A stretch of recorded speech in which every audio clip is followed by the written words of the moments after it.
Bien le bonjour à tous.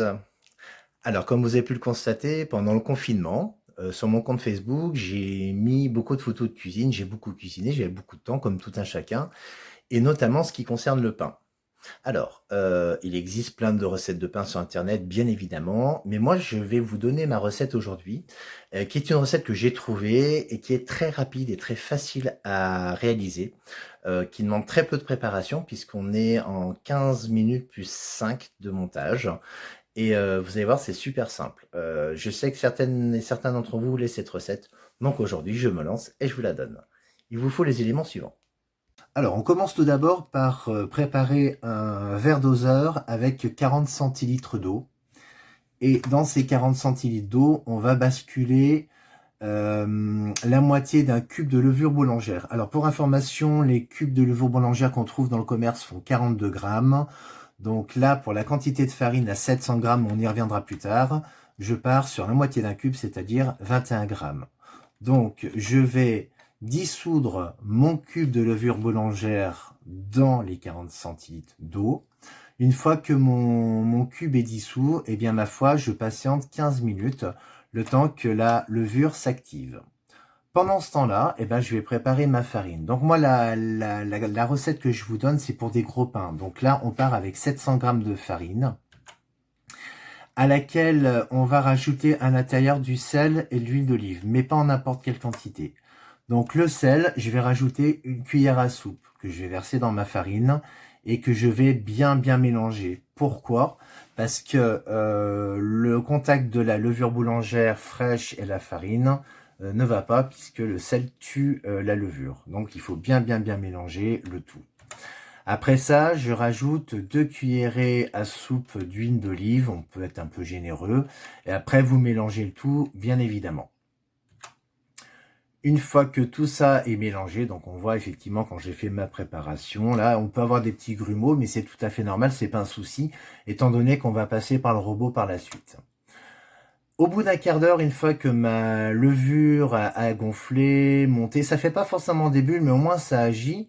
Je la mets donc dans mon mixeur, dans mon robot, avec, on voit ici donc le crochet pour faire la pâte, pour pétrir. Une fois que j'ai mis mon liquide, eh ben là, effectivement, je rajoute ma pâte, hein. Je rajoute ma farine, pardon, pour former la pâte, et je mets en marche mon robot qui va tourner à peu près 5 minutes. Alors, il conseille toujours à vitesse lente, c'est vrai que ça permet une meilleure préparation, et en fait, il faut laisser tourner jusqu'à ce que vous voyez, la boule se soit détachée des parois, que ça ne touche plus, donc ça fait à peu près 5 minutes. La pâte est toujours un petit peu collante, un petit peu extensible. Donc déjà, si elle est un peu élastique, votre pâte, c'est plutôt bon signe, c'est que vous avez bien bossé. Donc à ce moment-là, faut pas hésiter lorsque vous la sortez à la refariner un petit peu de manière à ce que ça colle pas sur les doigts. Parce que lors de la levée, si elle colle, ça va être la galère pour la sortie du plat. Donc le plat que vous prenez pour la levée, moi je préfère prendre un plat rond personnellement, qui est plus pratique pour travailler. Donc on met bien de la farine tout autour et dans le plat de manière à ce que ça n'attache pas trop pendant la levée. Voilà. Donc je forme une boule de l'ensemble. Une fois que ma boule elle est assez jolie, on n'est pas obligé d'avoir une boule complètement ronde, hein, ça on s'en fout. Mais voilà, une petite boule un peu farinée sur dessus pour pas que ça colle. Et je vais recouvrir d'un torchon ma préparation, mon plat, avec ma boule à l'intérieur, et ce pendant 1 et quart. Alors, il y a plusieurs écoles sur le temps de laver. Il y en a qui, le temps de la levée, il y en a qui disent, ouais, dans le four, d'autres machin. Moi, perso, je la fais à température ambiante et ça va très bien. J'ai jamais eu aucun souci. Pendant ce temps-là, je vais commencer à préparer pour la cuisson. Donc, pour la cuisson, je prends un plat à four, je prends du papier sulfurisé. Et ce papier sulfurisé, je vais mettre de la farine. Parce qu'à à la fin de la deuxième levée, vous allez voir que la pâte, elle colle encore un petit peu. Donc, ça évitera que ça colle pour la cuisson et pour la sortir. Voilà, au bout d'une heure et quart, ben, on voit bien que ma pâte a bien gonflé, hein, parce qu'elle était comme ça juste avant. Et voilà, au bout d'une heure, on est comme ça.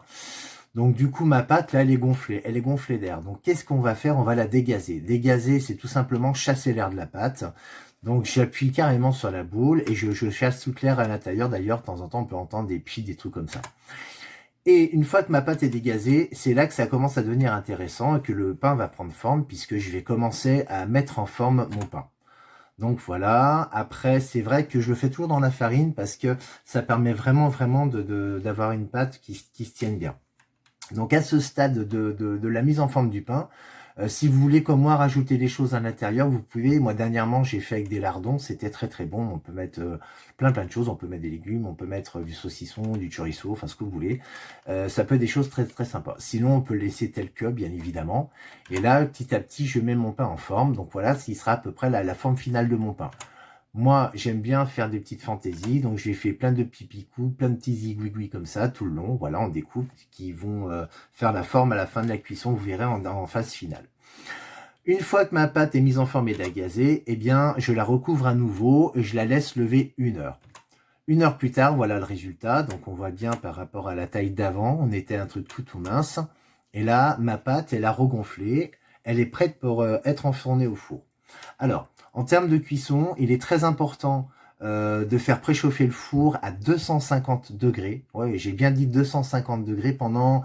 Moi, honnêtement, j'ai pas un four très puissant, donc je le fais 20 minutes, une demi-heure pour être sûr que mon four soit très chaud. Pourquoi? Parce que la chaleur, c'est ce qui va permettre au pain de gonfler et de cuire. Et surtout, ne pas oublier du moment où vous mettez le four à chauffer, il faut mettre un plat qui va au four avec de l'eau. Parce que le fait de créer une température ambiante va permettre en fait de créer la croûte du pain. Donc voilà mon petit pain qui est prêt. Et ça, voilà ce que ça donne à peu près au bout de 5 minutes. Et on voit bien, moi j'ai mis mon plat donc ici dans le four avec de l'eau pour qu'il y ait cette humidité. Et mon pain qui est en train de cuire. Là, on était à 10 minutes de cuisson sur 15 minutes. Voilà, alors temps de cuisson, l'idéal c'est 15 minutes à 250.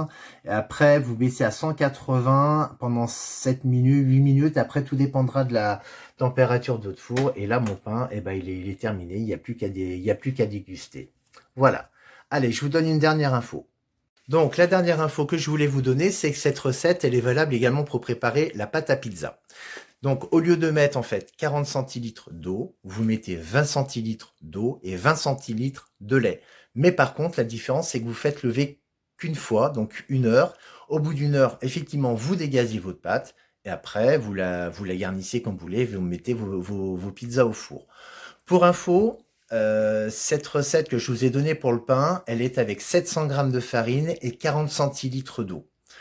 Et on a dit 1 cuillère à soupe de sel et 2 cuillères à soupe d'huile.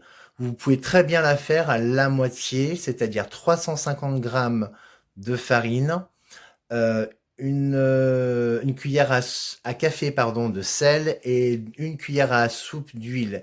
Et par contre, vous mettez une dizaine de grammes de levure. Voilà, vous divisez tout par 2. Moi, c'est vrai que j'ai l'habitude de faire des gros pains à 700 grammes parce qu'ils se conservent bien dans un torchon, même entamé. Ça évite de faire de la cuisine sans arrêt.